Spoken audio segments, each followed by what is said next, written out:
సంకటహార చతుర్థి సందర్భంగా కరీంనగర్ అశోక్ నగర్లోని శ్రీ వాసవి కన్యకా పరమేశ్వరి మాత ఆలయంలో గణపతికి ప్రత్యేక పూజలు నిర్వహించారు. ఆలయ ప్రధాన అర్చకులు ఫణిశర్మ ఆధ్వర్యంలో ఫల పంచామృత అభిషేకం, విశేష అలంకరణతో భక్తులకు దర్శనం కల్పించారు. ఈ సందర్భంగా వాసవి ట్రస్ట్ ఆధ్వర్యంలో సేవా కార్యక్రమాలు చేపట్టి వివిధ అవసరాల కోసం దరఖాస్తు చేసుకున్న 24 మంది లబ్ధిదారులకు 1 లక్ష రూపాయల నగదు సహాయం అందజేశారు. ట్రస్ట్ చైర్మన్ చిట్టిమల్ల శ్రీనివాస్ మాట్లాడుతూ విద్య, వైద్యం, వివాహం వంటి అవసరాల కోసం ప్రతి నెల ఈ సహాయం అందిస్తున్నామని తెలిపారు. అలాగే కార్యక్రమం అనంతరం సుమారు 1000 మందికి మహా అన్నప్రసాదం పంపిణీ చేశారు. ఈ కార్యక్రమంలో ట్రస్ట్ సభ్యులు, ఆర్యవైశ్య సంఘం నాయకులు, భక్తులు పెద్ద సంఖ్యలో పాల్గొన్నారు.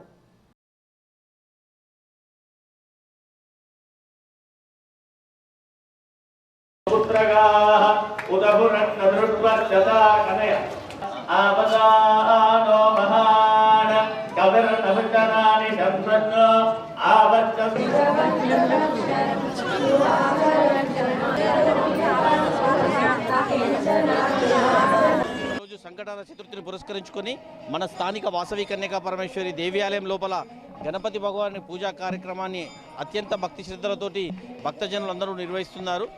మరి ముఖ్యంగా దాదాపు 1000 మంది భక్తులకు మహాప్రసాదాన్ని, అన్నప్రసాద వితరణ కార్యక్రమాన్ని కూడా ఇక్కడ వాసవి ట్రస్ట్ ఆధ్వర్యం లోపల ఏర్పాటు చేయడం జరిగింది. మరి ఈరోజు జరిగిన సంకష్టి కార్యక్రమం లోపల మరి నూతనంగా మున్సిపల్ కార్పొరేటర్గా ఎన్నికైనటువంటి కొలిపాక రమ్య శ్రీనివాస్ గారులను దంపతులను ఇక్కడ ఆలయ ప్రధాన అర్చకులు ఆశీర్వచన కార్యక్రమం చేయడం జరిగింది.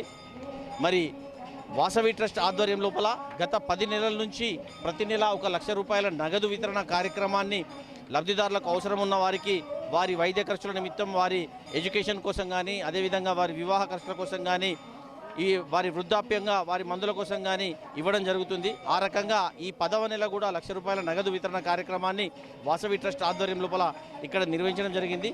ఈ కార్యక్రమంలో పాల్గొన్నటువంటి భక్తులకు, అదేవిధంగా దాతలుగా వివరిస్తున్నటువంటి ట్రస్ట్ సభ్యులకు అందరికీ వాసవి మాత ఆశీస్సులు, ఆ గణపతి భగవాని ఆశీస్సులు లభించాలని మనసారా కోరుకుంటూ, మరి బీజేపీ నుండి కార్పొరేటర్గా ఎన్నికైనటువంటి కొలిపాక రమ్య శ్రీనివాస్ దంపతులు మరి గణేష్ నగర్ లోపల వారి డివిజన్ లోపల చేసే అభివృద్ధి కార్యక్రమాలకు వాసవి ట్రస్ట్ తరఫున కూడా పూర్తి సహాయ సహకారాలు అందిస్తామని తెలియజేస్తూ వారికి కూడా శుభాభినందనలు ట్రస్ట్ తరఫున తెలియజేయడం జరుగుతుంది.